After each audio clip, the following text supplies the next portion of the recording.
National web channel association జాతీయ కార్యదర్శి బాలకృష్ణ గారిని మాట్లాడాల్సింది.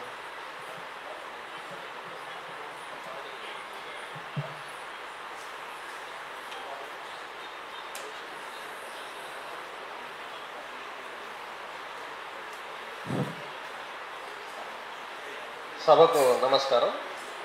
మొన్న ఈ మధ్య బాగా కాల్ చేశాడు, అంటే ఒక పోస్ట్ పెట్టాడు, అన్న ఇట్లా ఒక ఈవెంట్ అనుకుంటాము, మీరు తప్పకుండా రావాలి అంటే మెసేజ్ పెట్టాడు. యాక్చువల్ నేను కాల్ చేసిన తర్వాత అంటే నేను బిజీగా ఉంటానికి కాల్ చేయడు, ధైర్యంగా నేను కాల్ చేస్తాను అందరికీ. నాకు ఒక మెసేజ్ పెడితే నేను కాల్ చేస్తాను. ప్రస్తుతం నేను ఢిల్లీలో ఉంటాను. యాక్చువల్గా ఐఎమ్ హ్యాండ్లింగ్ 3 నేషనల్ పొజిషన్స్లో నేను హ్యాండిల్ చేస్తున్నాను. నేషనల్ వెబ్ ఛానల్స్ అసోసియేషన్తో పాటు నేషనల్ కన్జ్యూమర్ రైట్స్ కౌన్సిల్లో ఉన్నాను నేను, నేషనల్ స్పోర్ట్స్ పర్సన్గా.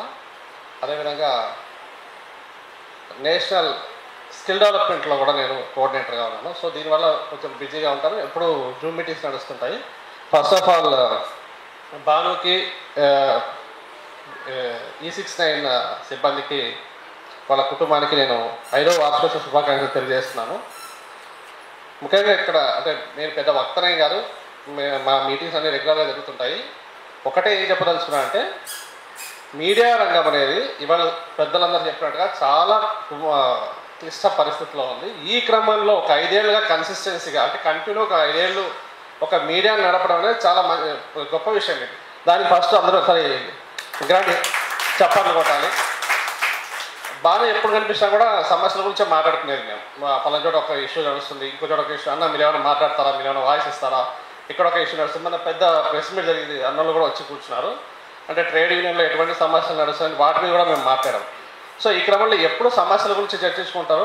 యాజ అసోసియేషన్గా మేమేంటే మా పని ఏంటంటే మా సమస్యల మీద మేము పోరాటం జరుగుతుంటుంది. అంటే అందరి సమస్యలు మావుతాయి.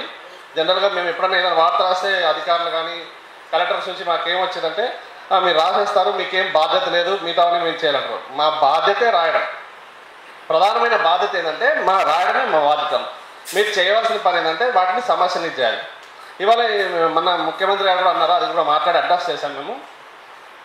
ప్రతి ఒక్కరు ఒక ట్యూబ్ వేసుకుని బయలుదేరాలని చెప్పి ఆయన కామెంట్ చేశారు. ఏ ట్యూబ్ అయినా కూడా ఈ ట్యూబ్లో ఏదైనా ఉంటేనే గుజ్జు అది బయటకు వస్తుంది. ఎవరు పడితే వాళ్ళు గొట్టాలు వేసుకుని బయట రావడం అంతా ఈజీ కాదు. ఫస్ట్ ఆఫ్ ఆల్ అది తెలుసుకోవాలి. ఏ ముఖ్యమంత్రి ఇవాళ ఆ ముఖ్యమంత్రి ఆ స్టేజ్లో ఉన్నా కూడా మేము డైరెక్ట్ ఓపెన్గా చెప్పేసాం. ఇట్లే ఎవరో క్యాండిడేట్ కూడా చూడకుండా ఓట్లేసిన సందర్భాలు ఉన్నాయి కొన్ని చోట్ల. ఈ విధంగా సోషల్ మీడియా పనిచేయడం వల్లే మీరు ఆ స్థాయిలో ఉన్నారు. ట్యూబ్లు అని చెప్పకండి, అందరూ జర్నలిస్ట్ కాలేరు.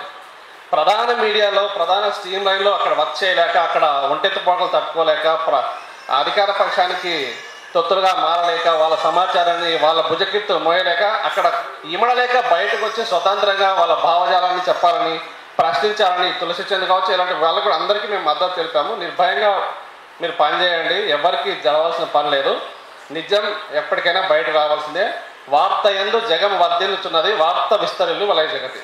సమాచారం ఏం చెప్తుందంటే ఎవరు నువ్వు అడిగితే భూమి మీద ఏదైతే నన్ను తాకదో అది భూమి మీద లేదు, ప్రతిదీ నన్ను తాకే బయటకు వెళ్తుంది. అంటే సమాచారంలోకి వచ్చిన తర్వాత అది ప్రజలకి భూమి మీద ఎగ్జిస్టెన్స్ ఉంటుంది. ఇది చెప్తారు.